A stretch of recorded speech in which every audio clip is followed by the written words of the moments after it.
মুভির শুরুতেই দেখা যায় ঘন জঙ্গলের মধ্যে সার্চ টিম দুজন নিখোঁজ পর্যটককে খুঁজছে। সার্চ টিমের সাথে দুটো কুকুরকে দেখতে পাই আমরা। কুকুর দুটো গন্ধ শুকতে শুকতে একটি গুহা জাতীয় জায়গায় ঢুকে পড়ে। সেখানে একটা ছোট্ট জলের টোবা দেখতে পাওয়া যায়। কুকুর দুটো সেখানে জমা জল খেতে থাকে। এরপরেই কুকুর দুটোর কিছু অদ্ভুত পরিবর্তন দেখা যায়। তারা একে অপরের দিকে নিষ্পলক তাকিয়ে থাকে, এমনকি মালিকের ডাকেও তাদের কোনো ভ্রুক্ষেপ থাকে না। পরের সিনে সার্চ টিমের একজন দুটো কুকুরকে অদ্ভুতভাবে জোড়া লাগা অবস্থায় দেখতে পায়, যেন দুজনকে কেউ নির্মমভাবে একে অপরের সাথে আঠা দিয়ে লাগিয়ে দিয়েছে। এবং এর মধ্যে একটি কুকুর প্রাণপণে অন্যটির থেকে আলাদা হওয়ার চেষ্টা করছে। সিন শিফট হয় আর আমাদের পরিচয় হয় মেলি এবং টিম নামের কাপলের সাথে। তারা দুজন লিভ ইন করছিল, সাথে ভবিষ্যতের পরিকল্পনা। টিম এখানে একজন মিউজিশিয়ান এবং তার স্বপ্ন বিখ্যাত রকস্টার হওয়ার। এবং এই স্বপ্নের পেছনে টিম নিজের অনেকগুলো বছর নষ্ট করে ফেলেছে, আর এই মুহূর্তে সে বেকার। অন্যদিকে তার গার্লফ্রেন্ড মিলি একজন টিচার এবং তার রোজগারেই মূলত এই দুজনের সংসার চলে। যাই হোক, পরের সিনে দেখা যায় টিম এবং মিলির বাড়িতে একটি অনুষ্ঠান চলছে। অনুষ্ঠানের উপলক্ষ ছিল মিলির এলিমেন্টারি স্কুলের ট্রান্সফার। কিন্তু আমরা জানতে পারি বেসিক্যালি এই ট্রান্সফার টিমের জন্য ছিল, কারণ বাবা মায়ের মৃত্যুর পর টিম মেন্টালি কিছুটা ডিপ্রেসড হয়ে পড়ে। এই কারণে মিলি এবং টিমের সম্পর্ক কিছুটা টালমাটাল হয়ে যায়। এই দূরত্ব কমানোর জন্য একটা চেঞ্জের প্রয়োজন ছিল, তাই মিলি টিমকে নিয়ে শহর ছেড়ে কান্ট্রি সাইডে চলে যেতে আগ্রহী হয়। এই ফেয়ারওয়েলে মিলি টিমকে বিয়ের জন্য প্রপোজও করে। এখানে টিম হ্যাঁ তো বলে দেয়, কিন্তু তার মধ্যে একটা হেজিটেশন লক্ষ্য করা যায়, এবং এটা মিলি এবং বাকি গেস্টদের যথেষ্ট এম্বারেস করে দেয় সার্টেন টাইমের জন্য। সিন শিফট হয় এবং আমরা দেখতে পাই টিম একটি স্বপ্ন, বলা ভালো দুঃস্বপ্ন দেখে, যেখানে একজন অদ্ভুত দর্শন মহিলাকে সে দেখতে পায়। এই মহিলা কে এবং কেন টিম তাকে দেখতে পেল, এটা পরবর্তীতে জানতে পারবো। কান্ট্রি সাইডে টিম এবং মিলি জঙ্গলের সাইডের একটি বাড়ি চুজ করেছিল থাকার জন্য, এবং এই জঙ্গলটি আমরা সিনেমার শুরুতেই দেখেছিলাম। শিফট করার সময় টিমের নাকে একটা দুর্গন্ধ আসে এবং সে তার উৎপত্তি খুঁজতে শুরু করে। বেশি খোঁজাখুঁজি না করেই টিম শটান সিলিংয়ের মধ্যে থেকে মরা ইঁদুর খুঁজে পায়, এবং একটা দুটো নয় বরং অনেকগুলো ইঁদুর যেন একে অপরের সাথে আঠার মতো আটকে ছিল। এরপর টিম সেগুলোকে ফেলে দেয়। কিন্তু এখানে একটা প্রশ্ন থেকে যায়, টিম কিভাবে একদম সঠিক আন্দাজ করেছিল যে গন্ধটা কোথা থেকে আসছে? এটার উত্তরও আমরা এর পরেই পেতে চলেছি। মেলি তার নতুন স্কুলে জয়েন করে এবং সেখানে জেমি ম্যাকেইভ বলে একজন টিচারের সাথে তার বন্ধুত্ব হয়। মেলি জানতে পারে জেমি তাদের এরিয়াতেই থাকে, এবং জেমি আরও জানায় ওই অঞ্চলে ট্রেকিং করার জন্য দুর্দান্ত কিছু জায়গা আছে। এই খবর শুনে মিলি বেশ উৎসাহী হয়ে ওঠে, এবং একটা ছুটির দিন দেখে মিলি আর টিম ট্রেকিং করতে বেরিয়ে পড়ে। ট্রেকিং করতে করতে ক্রমশ ওয়েদার খারাপ হয়ে যায় এবং একটা সময় ঝড় বৃষ্টি শুরু হয়ে যায়। তখনই তারা বুঝতে পারে তারা পথ হারিয়ে ফেলেছে। হঠাৎ করে টিম একটা বড় গর্তে পড়ে যায় এবং তাকে বাঁচাতে গিয়ে মিলিও পড়ে যায় সেখানে। তারা বুঝতে পারে এটা আসলে একটা গুহা। বাইরে যেহেতু ঝড় বৃষ্টির দাপট ছিল, তাই তারা সিদ্ধান্ত নেয় গুহাতেই কিছুক্ষণ অপেক্ষা করবার। তারা খেয়াল করে গুহাটা আর 5টা সাধারণ গুহার মতো নয়। গুহার মধ্যে তারা বড় ধরনের ঘণ্টা দেখতে পায়। এই জাতীয় ঘণ্টা এর আগে জঙ্গলের এক স্থানে টিম দেখেছিল। এছাড়াও বেশ কিছু ছবি ও জিনিস গুহার ভেতরে পড়ে থাকতে দেখা যায়। তারা বুঝতে পারে এই গুহাতে সম্ভবত কোনো ধরনের উপাসনা করা হতো। যাই হোক, গুহায় ফোনের নেটওয়ার্ক পাওয়া যায় না, এবং মিলির আনক্যানি ফিলিং হওয়ায় সে গুহা থেকে বেরিয়ে যাবার কথা বলে। কিন্তু বাইরের ঝড় জলের কারণে টিম মানা করে এবং গুহার ভেতরেই কাঠ সংগ্রহ করে আগুন জ্বালায়। এর মধ্যে দুজনেরই তেষ্টা পায় এবং তারা দেখে বোতলে জল অল্প রয়েছে। টিম তখন বোতলের জল মিলিকে দিয়ে একটি ডোবা দেখতে পায় এবং সেখান থেকেই জল নিয়ে খেতে থাকে। এবং এটাই সেই ডোবা যেখান থেকে সিনেমার শুরুতেই দুটো কুকুর জল খেয়েছিল। যাই হোক, এরপর তাদের দুজনের মধ্যে কিছু কনভারসেশন হয় এবং আমরা টিমের অতীতের ট্রমা সম্পর্কে জানতে পারি। মিলি এখানে টিমকে জিজ্ঞেস করে সে কিভাবে মরা ইঁদুরের এক্স্যাক্ট লোকেশনটা খুঁজে বার করেছিল। এর উত্তরে টিম বলে ছোটবেলায় তার বাবা কিছু দুর্গন্ধ পেয়েছিলেন এবং টিমকে বলেছিলেন গন্ধের উৎস খুঁজে বার করতে, কিন্তু টিম বহু খুঁজেও গন্ধের উৎস খুঁজে পেত না। একদিন টিমের ঘর থেকেই তার বাবা একটা মরা ইঁদুর খুঁজে পায়। সেই ইঁদুরটি টিমের ঘরের একটি লাইটের মধ্যে ছিল। সেটি যখন জ্বলতো তখন ধীরে ধীরে ইঁদুরের বডি পুড়তে থাকতো। সেই কারণে যখন সে পচা গন্ধ পেয়েছিল তখন বাড়ির সেই নির্দিষ্ট জায়গাতেই খুঁজেছিল সে। বাবার কথা উঠতেই টিমের মন কিছুটা উদাস হয়ে যায়। আসলে বহুদিন পর যখন পরিবারের সঙ্গে দেখা করতে যায় টিম, তখন বাড়িতে সে বিভৎস পচা দুর্গন্ধ পায় এবং মা বাবার রুমের কাছাকাছি গন্ধটা আরও যেন প্রবল হয়ে ওঠে। টিম এরপর আবিষ্কার করে তার বাবা মারা গিয়েছেন এবং তার মা সেই পচন ধরা মৃতদেহ নিয়েই এক ঘরে বসবাস করছেন, এক বিছানায় শুচ্ছেন। টিমকে দেখে তার মা অদ্ভুতভাবে হাসতে থাকে এবং এই মহিলাকেই আমরা টিমের দুঃস্বপ্নের সময় দেখেছিলাম। অর্থাৎ স্বপ্নে আসা সেই মহিলাটি আর কেউ নয়, টিমের মা ছিলেন স্বয়ং। তারপর টিমের মাও মারা যান এবং টিম সম্পূর্ণ একলা হয়ে পড়ে। সে মানসিক দিক থেকে আনস্টেবল হয়ে পড়ে এবং যে কোনো ধরনের পচা গন্ধ টিমকে বিরক্ত করে। এরপর আমরা দেখতে পাই রাত হয়ে যাওয়ায় টিম এবং মিলি সেই গুহাতেই ঘুমিয়ে পড়ে। মাঝরাতে টিম অনুভব করে গোটা গুহা যেন জীবন্ত হয়ে উঠছে, থেকে থেকে শ্বাস প্রশ্বাসের শব্দ ভেসে আসতে থাকে। টিম কিছুটা হকচকিয়ে যায়। হঠাৎ করে সে দেখে মিলির শ্বাস যেন থেমে গিয়েছে। এরপর হঠাৎ টিমের ঘুম ভেঙে যায়। টিম ঘুম থেকে জেগে উঠে দেখে মিলির এক পায়ের সাথে তার একটা পা যেন আঠার মতো লেগে আছে। এরপর তারা খুব কষ্ট করে নিজেদেরকে আলাদা করে, ফলে টিম কিছুটা আহত হয়। এরপর গুহা থেকে বেরিয়ে তারা দ্রুত বাড়ি ফিরে আসে। এরপর সিন শিফট হয় এবং আমরা দেখি টিম এবং মিলি তাদের দৈনন্দিন কাজে ব্যস্ত হয়ে পড়ে। কিন্তু এখানে অদ্ভুতভাবে টিম মিলির প্রতি দৈহিক আকর্ষণ অনুভব করতে থাকে এবং মিলির স্কিন খামচে ধরে। সে যেন স্কিনের ভেতরে হাত ঢোকানোর চেষ্টা করছে। এখানেই প্রথম আমরা টিমের অদ্ভুত ব্যবহার দেখতে পাই। এখানে মিলি কিছুটা হতবাক হয়ে যায় এবং নিজের কাজের উদ্দেশ্যে বেরিয়ে যায়। টিম স্নান করতে যায়। এখানে আমরা একটা অদ্ভুত ব্যাপার দেখতে পাই। টিম এক প্রকার ব্ল্যাঙ্ক হয়ে যায়। মিলি গাড়ি ড্রাইভ করতে থাকে এবং প্রত্যেকটা টার্ন করবার সাথে সাথে টিমও একইভাবে নড়াচড়া করতে থাকে। মনে হয় যেন টিম মিলির সাথে কোনোভাবে কানেক্টেড। এরপর বাথরুমের টাইলসের সাথে ধাক্কা খাওয়ার পর টিমের জ্ঞান ফিরে আসে এবং সেই দিনই একজন ডাক্তারের সাথে সে কনসাল্ট করতে যায়। ডাক্তার টিমকে জানায় এটা অ্যাংজাইটি অ্যাটাক হতে পারে, তাই মাসল রিল্যাক্সের জন্য কিছু মেডিসিন প্রেসক্রাইব করে ডাক্তার। এরপর ডাক্তার বলে তারা ভাগ্যবান তাই বেঁচে গেছে। এর আগে সাইমন এবং কেরি বলে একটা কাপল জঙ্গলে হারিয়ে গিয়েছিল এবং তাদের খোঁজ এখনো মেলেনি, এবং এরা তারাই যাদেরকে সিনেমার শুরুতেই সার্চ টিম খুঁজছিল। এরপর বাড়ি এসে টিম সেই কাপলের নাম সার্চ করে এবং গুগল আর্টিকেল পড়তে থাকে। এরপর সেখানে মিলি আসে এবং তাদের মধ্যে কিছু কথোপকথন হয়। এরই মধ্যে দরজায় নক করবার শব্দ হয় এবং মিলি দেখে জেমি অর্থাৎ তার স্কুলের সেই বন্ধু টিচার এসেছেন। এরপর টিমের সাথে মিলি জেমি ম্যাকেইভের পরিচয় করিয়ে দেয়। তারা একসাথে বসে টাইম স্পেন্ড করতে থাকে। তখন টিম গুহার বিষয়টি উত্থাপন করে, যেমন সে সেখানে কি কি দেখেছিল, কি হয়েছিল ইত্যাদি বর্ণনা। জেমি তখন জানায় সেই জায়গায় একটি চ্যাপেল বা চার্চ জাতীয় ছিল আগে। পরে সেই চার্চের সদস্যরা সবাই একে একে চলে যায় এবং প্রাকৃতিক দুর্যোগের কারণে চার্চের চ্যাপ্টার ওখানে ক্লোজড হয়ে যায়। এখন ওটাই একটা পরিত্যক্ত গুহাতে রূপান্তরিত হয়েছে। এরপর এখানে টিম আর মিলির মধ্যে কিছু প্যাসিভ অ্যাগ্রেসিভ কথা হয়, যেটার কারণে পরিবেশ কিছুটা আনকমফোর্টেবল হয়ে যায়। জেমি এখানে পরিস্থিতি হালকা করবার চেষ্টা করে। যাই হোক, জেমি বিদায় জানিয়ে চলে যেতেই টিম আর মিলি একে অপরের কাছাকাছি আসে। তারা চুমু খেতে শুরু করে। চুমু খেতে খেতে তারা খেয়াল করে তাদের ঠোঁট একে অপরের সাথে আটকে যাচ্ছে।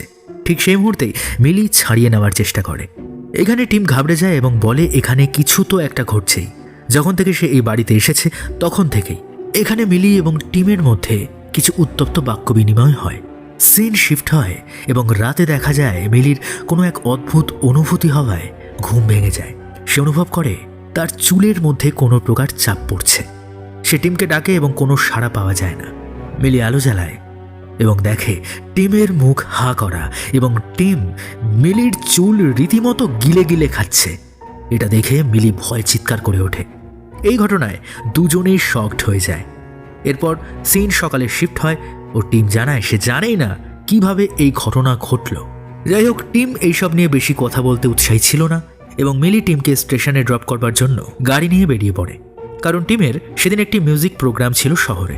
কিন্তু মিলি বারবার বারণ করছিল আজকের দিনে কোথাও না যেতে। মিলি টিমকে ড্রপ করে দিয়ে স্কুলের দিকে চলে যায়। আর এদিকে আমরা দেখি টিম হঠাৎ আগের মতোই ব্ল্যাঙ্ক হয়ে যায় এবং মিলির ডিরেকশনের মতোই নড়াচড়া করতে থাকে। মিলি এবং টিমের দূরত্ব যত বাড়তে থাকে টিমের আকর্ষণ তত গুণ বাড়তে থাকে এবং এই কারণে এখানে টিমের ট্রেন মিস হয়ে যায় আর সে সোজা হাঁটতে হাঁটতে মিলি স্কুলে পৌঁছে যায়। মিলি টিমকে স্কুলে থেকে হতবাক হয়ে যায় এবং তাকে নিয়ে কিডস বাথরুমে চলে যায় এবং জিজ্ঞেস করে এখানে সে কি করছে। টিম এখানে প্রচণ্ডভাবে ফিজিক্যালি অ্যাট্রাক্ট হয় মিলির প্রতি এবং দুজনে ইন্টিমেট হয়। যেহেতু তাদের মধ্যে অনেক দিন ধরে কোনো রকম কোনো ফিজিক্যাল সম্পর্ক ছিল না, তাই মিলিও এখানে না করতে পারে না এবং ইন্টিমেট হওয়ার কিছু সময়ের মধ্যেই তারা আবার একে অপরের সাথে আটকে যায়। এখানে পরিস্থিতি এতটাই খারাপ হয়ে যায় যে তারা আর আলাদা হতে পারে না। মিনি এখানে প্যানিক করতে থাকে, কারণ ব্যাপারটা আর স্কিন টু স্কিন নেই, ব্যাপারটা এখন ইন্টারনাল অর্গানের মধ্যে দিয়ে রিফ্লেক্ট করছে। এরই মধ্যে একটা বাচ্চা বাথরুমে চলে আসে এবং আওয়াজ শুনতে পেয়ে বড় কাউকে ডাকতে চলে যায়, কিন্তু জেমি আসার আগেই তারা দুজনই কোনোভাবে আলাদা হয়ে যায়। জেমি মিলিকে কিডস বাথরুমে দেখে ভীষণ অবাক হয়, সাথে সে মিলির পায়ে ব্লাড লক্ষ্য করে। জেমি ভাবে মিলির হয়তো পিরিয়ড হয়েছে। মিলিকে পরবর্তীতে স্টাফ বাথরুম ইউজ করার অনুরোধ করে জেমি। টিম এতক্ষণ সে বাথরুমেই লুকিয়েছিল। আমরা দেখি জেমি বেরিয়ে যাওয়ার সময় টিমের পা দেখতে পায়, কিন্তু সে ব্যাপারটাকে ইগনোর করে এবং মিলি খুব রিস্ক নিয়ে টিমকে সেখান থেকে বের করে নিয়ে আসে। মিলি তারপর টিমের ওপর রাগে ফেটে পড়ে, কারণ এরকম একটা ঘটনা কেউ জানতে পারলে তার সম্মান তো থাকতোই না, চাকরি পর্যন্ত যেতে পারত। মিলির উপার্জনেই যেহেতু সবটা চলতো, তাই মিলির জন্য চাকরিটা বেশি গুরুত্বপূর্ণ ছিল। এখানে ঝগড়া খুবই ব্যক্তিগত স্তরে পৌঁছে যায় এবং মিলি সেখান থেকে চলে যায়। ওয়েল, স্কুলের শেষে মিলি জিমির বাড়িতে যায় এবং সেই ঘটনার জন্য ক্ষমা চায়। জেমি এখানে মিলিকে অত কিছু ভাবতে না করে, কারণ সে ব্যাপারটা হালকাভাবে নিয়েছে। এরপর মিলি তার এবং টিমের রিলেশনের ব্যাপারে বলতে থাকে যে কিভাবে তাদের মধ্যে দূরত্ব তৈরি হচ্ছে, ছোট ছোট ব্যাপারে ঝামেলা সৃষ্টি হচ্ছে। জেমি এখানে এক গ্লাস জল দেয় এবং রিল্যাক্স করতে বলে। জেমি এরপর প্লেটোর একটা থিওরি বলে। সে বলে বহু যুগ আগে যখন মানুষকে সৃষ্টি করা হয়েছিল, তখন তার 4টে হাত, 4টে পা আর 2টো মাথা ছিল। একদিন দেবতা জিউস ভয় পেলেন মানুষের এই শক্তিশালী ফর্মকে এবং তাকে ভাগ করে দিলেন 2টো আলাদা আলাদা ভাগে, অর্থাৎ 2টো হাত, 2টো পা এবং একটা মাথা। তারপর থেকে মানুষ সারা জীবন ধরে তার দ্বিতীয় অংশটাকে খুঁজে বেড়ায়, অর্থাৎ সোলমেটকে। জিম বলে যদি এই দ্বিতীয় অংশটাকে খুঁজে পাও তবে তাকে হারিয়ে ফেলো না। এখানে তাদের কনভারসেশন কন্টিনিউ হতে থাকে এবং মিলি জানতে পারে জিমিরও কেউ একজন আছে। তার ওয়েডিং রিং এবং পার্টনারের ছবি তার কথার প্রমাণ হিসাবে দেখতে পায় মিলি। এখানে দেখা যায় টিম জিমির বাড়ির বাইরে পর্যন্ত চলে এসেছে। তখন মিলি কোনো সিন ক্রিয়েট হওয়ার আগেই দৌড়ে বাইরে চলে যায়। টিম মিলিকে জানায় যখন থেকে তারা গুহায় ঢুকেছিল তখন থেকেই মিলির প্রতি যেন একটা অদম্য আকর্ষণ বেড়ে চলেছে তার। টিম জানায় কিছু না কিছু গন্ডগোল আছে এখানে। মিলিকে এখানে প্রথমে তাকে অবিশ্বাস করতে দেখা গেলেও আমরা কিন্তু এখান থেকেই মিলির মধ্যে অদ্ভুত পরিবর্তন লক্ষ্য করতে পারি।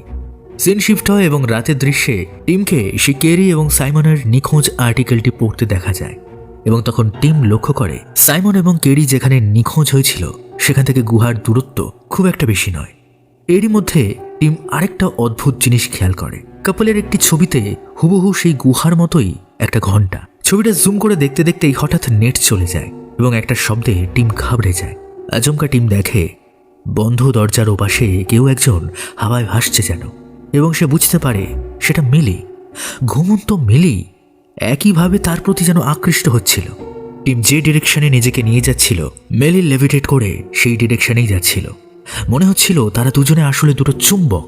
এরপর হঠাৎ করে মিলি ঘুমন্ত অবস্থাতেই টিমের ওপর চড়াও হয়। এরপর এক প্রকারভাবে টিমের সাথে লেপ্টে যায়। টিম এখানে মিলিকে চড় মেরে স্বাভাবিক অবস্থায় ফিরিয়ে আনে এবং মিলির এই পরিস্থিতি দেখে সে চিন্তিত হয়ে যায়। মিলি এখানে হুঁশ ফিরে পায় এবং জানায় সম্ভবত স্ট্রেসের কারণে এটা হয়ে থাকতে পারে। এখানে টিমের মতো কন্ডিশন মিলিরও শুরু হয়ে যায়। ওয়েল, এখানে কেন মিলির টিমের মতো একই রকম কন্ডিশন অর্থাৎ অ্যাট্রাকশন শুরু হয়? কারণ মিলি তো গুহার জল খায়নি। এখানে অনেকগুলো পসিবিলিটি আছে যেটা শেষে আলোচনা করব। অবস্থা বেগতিক দেখে তারা সিদ্ধান্ত নেয় আলাদা আলাদা রুমে শোয়ার, কিন্তু আলাদা আলাদাভাবে শুলেও মাঝরাতে আবার একে অপরের সাথে মিশে যায় তারা। হাত পা তারপর পুরো শরীর যেন আঠার মতো লেগে যেতে থাকে। এই সময় টিম আর মিলি মাসল রিল্যাক্স মেডিসিন নেওয়ার পরে মাসল রিল্যাক্স হয় এবং তারা কিছুটা স্বস্তি পায়। এরপর তারা দুজনেই অজ্ঞান হয়ে যায়। জ্ঞান ফিরলে টিম দেখতে পায় মিলির হাতে একটা কাটিং মেশিন এবং সে চেয়ারের সঙ্গে বাঁধা, এবং সেখানে মিলি কাটিং মেশিন দিয়ে টিমের সাথে নিজের শরীর আলাদা করে নেয়। এদিকে মাসল রিল্যাক্সের মেডিসিন প্রায় ফুরিয়ে এসেছে। তাই মিলি হসপিটালে যেতে চাইলে টিম জানায় যাবতীয় প্রশ্নের উত্তর সেই গুহাতেই থাকবে, তাই তাদের গুহাতে ফিরে যাওয়া উচিত। এখানে মিলি টিমের ওপর বেখাপ্পা খেপে যায়। এরপর গাড়িতে চড়তে গিয়ে মিলি দেখে চাবি তো সে জেমির বাড়িতে ফেলে এসেছে। তখন সে জেমির বাড়ির উদ্দেশ্যে যায়। অন্যদিকে টিম সে গুহার দিকে দৌড় লাগায়। এতে করে তারা অন্তত কিছুটা ডিস্টেন্সে থাকবে। সিন শিফট হয় এবং আমরা দেখতে পাই টিম গুহার মধ্যে প্রবেশ করে এবং অনুসন্ধান শুরু করে। এখানে টিম এবার অনেক ধরনের ব্যাপার লক্ষ্য করে, যেমন চার্চে প্লেটোর থিওরির মতো একটা ছবি। এরপরই একটা মনস্টার জাতীয় জীব আক্রমণ করে বসে টিমকে। সিন এগোতে থাকলে আমরা বুঝতে পারি সেই মনস্টারটা আসলে আর কেউই নয়, জঙ্গলের নিখোঁজ দুজন পর্যটক সাইমন আর কেরি। এবং তারা অদ্ভুতভাবে ফিউজ হয়ে গিয়েছিল এবং এখন তারা অদ্ভুত মাংসের তলায় পরিণত হয়েছে। সেটা বারবার টিমের কাছে সাহায্য চায়, কিন্তু টিম ভয় পেয়ে মনস্টারটির দেহে গাঁথা একটা ছুরি দিয়ে তার আঙ্গুল কেটে গুহা থেকে বেরিয়ে আসে। অন্যদিকে মিলি জেমির বাড়িতে চাবি আনতে গিয়ে অদ্ভুত কিছু ব্যাপার নোটিস করে। সে দেখতে পায় টিভিতে কোনো একটা ভিডিও প্লে করা হচ্ছে। ধীরে ধীরে বোঝা যায় সেটা দুটো মানুষের বিয়ের ভিডিও। এখানে মানুষ দুটোকে অনেকটা জেমির মতো লাগলেও ঠিক যেন জেমি লাগছিল না। এরপর দেখা যায় চার্চের মতো জায়গায় বেশ কিছু লোক একটা রিচুয়ালে পার্টিসিপেট করছে। বিয়ে সম্পন্ন হলে একটি গুহার মতো জায়গায় সেই দুজনকে নিয়ে যাওয়া হয় এবং আংটির মাধ্যমে ত্বকে ক্ষত সৃষ্টি করা হয়। এরপর জল পান করার মধ্য দিয়ে একটা রিচুয়াল পালন করতে দেখা যায় তাদের। এখানে তারা এক দেহ এক প্রাণ অর্থাৎ ফিউজ হয়ে যাচ্ছিল। মিলি কিছু বুঝতে পারছিল না। ঠিক তখনই মিলির পিছনে আমরা দেখতে পাই জেমিকে। ইয়েস, জেমি বেসিক্যালি কোনো একক সত্তা নয়। ভিডিওতে যে দুজন মানুষকে দেখা যাচ্ছে বিয়ে করতে, তাদেরই দেহ ও মনের মিলিত একটা ফিউশন। সে মিলিকে বলতে থাকে সেও যেন এই রিচুয়াল পালন করে এবং সারা জীবনের জন্য নিজের ভালোবাসার মানুষের সাথে একাত্ম হয়ে যায়। মিলি এখানে ভয় পেয়ে যায় এবং জেমি আরো বলে এখন আর ফেরার পথ নেই, এই বন্ধনকে তাকে স্বীকার করতেই হবে, না হলে ফল অত্যন্ত ভয়ানক হবে। এই বলে জেমি মিলির হাতে তার আংটি দিয়ে একটা কাট করে দেয়। তখন মিলি জেমিকে আঘাত করে সেখান থেকে পালিয়ে যায়। বাড়ির বাইরে টিম এবং মিলির দেখা হয় এবং আচমকা তারা একে অপরের দিকে চুম্বকের মতো ছুটে আসতে থাকে। টিম এবার একটা সিদ্ধান্ত নেয়। সে ভেবেছিল যদি দুজনের মধ্যে একজন মরে যায় তাহলে এই ফিউশন হওয়ার প্রক্রিয়া সম্পূর্ণ হবে না। এবং আমরা দেখতে পাই টিম একটা চাকু বের করে এবং আমরা প্রিটেন্ড করি সে মিলিকেই শেষ করে দেবে, কিন্তু ব্যাপারটা হয় উল্টো। সে নিজের গলাতে চাকু ধরে নিজেকে শেষ করে দেওয়ার জন্য, কিন্তু এখানে মিলি তাকে বাধা দেয় এবং জেমি আংটি দিয়ে তার হাতে যেহেতু একটা ক্ষত চিহ্ন সৃষ্টি করেছিল সেখান থেকে প্রচুর রক্ত বেরোনোর ফলে অজ্ঞান হয়ে যায় সে। ধীরে ধীরে মিলির অবস্থা খারাপ হতে থাকে। মিলি প্রায় মরতেই বসেছিল, তখন টিম নিজের হাত মিলির হাতের সাথে মিলিয়ে দিয়ে রক্ত আদান প্রদান করে এবং মিলিকে বাঁচিয়ে তোলে। এবার দুজনে একটা অমোঘ সিদ্ধান্ত নেয়। তারা ফাইনালি মার্জ হবার সিদ্ধান্ত নেয়। এই এক হবার মধ্য দিয়ে তাদের মধ্যেকার সমস্ত দূরত্ব, ইনসিকিউরিটি মুছে যাবে এবং তারা একসাথে একই দেহে বিলীন হয়ে যাবে। এরপর দেখা যায় টিম নিজের একটা প্রিয় গান প্লে করে এবং তারা সেই গানের তালে তালে ধীরে ধীরে একে অপরের সাথে মার্জ হতে থাকে। দুজনের ত্বক, হাড়, মাংসপেশি এমনকি চোখ পর্যন্ত এক হয়ে মার্জ হয়ে যায়। প্রসেসটা দেখতে যতটা ক্রিপি ততটাই পেইনফুলও বটে। পরদিন মিলির বাবা মা তাদের সাথে দেখা করতে আসে এবং দরজা খুলে সামনে দাঁড়িয়েছিল টিল, অর্থাৎ টিম ও মিলির ফিউশন। এবং ঘরের বাইরে আমরা দেখতে পাই সেই সূর্য চিহ্নওয়ালা ঘণ্টাও। এবং মুভি এখানেই শেষ হয়ে যায়। জানি এবার অনেক প্রশ্ন ভিড় করে আসছে আপনাদের মনে, সেগুলোর সব উত্তর আমরা একে একে খুঁজব। এই সিনেমার মূল রহস্য উপাদান হলো সেই গুহা এবং গুহার ভেতরকার জল, অর্থাৎ সেই জল সম্ভবত মাটির তলার পৃথিবীর গভীরতম অঞ্চলের কোনো প্রাচীনতম এন্টিটি বা শক্তির সঙ্গে যুক্ত, অথবা কোনো বিশেষ শক্তিধর কোনো প্যারাসাইটও হতে পারে। যদিও মুভিতে এই বিষয়ে ক্লিয়ার করে কিছু বলা নেই। বেশ কিছু সিনে সেই ডোবার পয়েন্ট অফ ভিউ থেকে আমরা শিকারকে দেখতে পেয়েছিলাম, সুতরাং সেই ডোবা এবং ডোবার জল বিশেষভাবে জীবন্ত ছিল। এরপর আসি সেই চার্চ অথবা কাল্টের বিষয়। সম্ভবত কোনো একদল মানুষ এই জলের অলৌকিক ক্ষমতা সম্পর্কে অবগত হয়েছিলেন বা তৈরি করে গোপন উপাসনার ক্ষেত্র গড়ে তুলেছিলেন, যার একজন মেম্বার ছিল এই জেমি। বেসিক্যালি এরা প্লেটোর থিওরিকে মানসিক এবং দৈহিক দুইভাবেই প্রয়োগ করতে চেয়েছিল, অর্থাৎ সোলমেট কনসেপ্ট, এক আত্মা এক শরীর।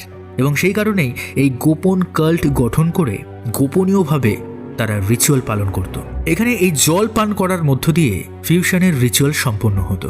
যেমন সে দুটো কুকুর, টিম মিলি, কেরি সাইমন এবং জেমি এবং তার পার্টনার। এখানে একটা প্রশ্ন আসে, মিলি কেন ফিউশনের জন্য আকর্ষণ অনুভব করছিল? কারণ সে তো কোনোভাবে সেই ডোবার জল খায়নি, খেয়েছিল তো টিম। তো এখানে বলে রাখি, সেই জল তার কাছে বিভিন্নভাবে বিভিন্ন সময়ে এসেছিল। প্রথম পয়েন্ট, গুহার মধ্যে যখন তার ফোন জলে ভিজে যায় এবং বাড়ি এসে চালের মধ্যে জল শুকোনোর জন্য সে ফোনটা ফেলে রাখে। দ্বিতীয়ত, ইন্টিমেট হওয়ার সময় টিমের শরীরের সেই ফ্লুইড ঢুকেছিল মিলির শরীরে। আর শেষ পয়েন্ট, মিলি জেমির বাড়িতে যায় এবং জেমি তাকে জল খাওয়ায়। এই তিনভাবে তার শরীরে সেই অলৌকিক জল ঢুকে যাওয়ার সম্ভাবনা বেশি থাকে। যদিও বা 0.1 সম্ভাবনা খুবই কম, যদি না সেই চাল তারা আবার ব্যবহার করে থাকে। আপনারা কমেন্টে জানাতে পারেন কোন পয়েন্টের সম্ভাবনা সব থেকে বেশি এই তিনটের মধ্যে। যাই হোক, এখানে মোদ্দা ব্যাপার হলো, যদি স্বইচ্ছায় দুজন মানুষ ফিউজ হয় তবে ফিউশন পারফেক্টভাবে হয়, আর দুজন মানুষ একটা আলাদা সত্তা এবং আলাদা বডিতে পরিণত হয়। আর ফিউশনে যদি কেউ বাধা দেয়, তার অবস্থা হয় কেডি এবং সাইমনের মতো, তারা একটা ফেইল্ড ফিউশনে পরিণত হয়। বেসিক্যালি জেমি এই কাল্টের একটা অংশ ছিল এবং তার প্রধান উদ্দেশ্য ছিল এই গোষ্ঠী অথবা কাল্টের জনসংখ্যা বাড়ানো। অর্থাৎ এর জনসংখ্যা ফিউজ হতে হতে এতটাই কমে গিয়েছিল যে নতুন করে জনসংখ্যা বাড়ানোর দরকার হয়ে পড়েছিল। এই কারণে সম্ভবত মিলিকে এই জায়গায় নিয়ে এসেছিল জেমি, মিলির রিজিউমে অ্যাপ্রুভ করে। শুরু থেকে যে সূর্য চিহ্নর ঘণ্টা আমরা দেখতে পাই, সেটা বেসিক্যালি এই কাল্টের সিম্বল, এবং সেই জঙ্গল এবং জঙ্গল সংলগ্ন অঞ্চলে বেশিরভাগ বাড়িতেই এই সিম্বলযুক্ত ঘণ্টা দেখা যায়। এই সম্ভবত সেই এরিয়াটা এই ফিউজ গোষ্ঠীরই বাসস্থান। এই ছিল পুরো সিনেমা এবং সেটার এন্ডিং এক্সপ্লেনেশন। আপনার যদি নিজস্ব কোনো থিওরি বা মতামত থেকে থাকে তবে নিশ্চয়ই জানাতে পারেন কমেন্ট বক্সে। বাকি এই সিনেমাটা তো আমার খুবই দুর্দান্ত লেগেছে, আর আপনার কেমন লেগেছে? এরকম আরও ভিন্ন স্বাদের কোনো সিনেমা থাকলে কমেন্ট বক্সে আমায় জানাতে পারেন, আমি চেষ্টা করব সেগুলোকে এক্সপ্লেইন করার। তবে আজকের মতো বিদায় জানাই, সাক্ষাৎ হবে আবার আগামী পর্বে। ভালো থাকবেন, সুস্থ থাকবেন, শুভরাত্রি।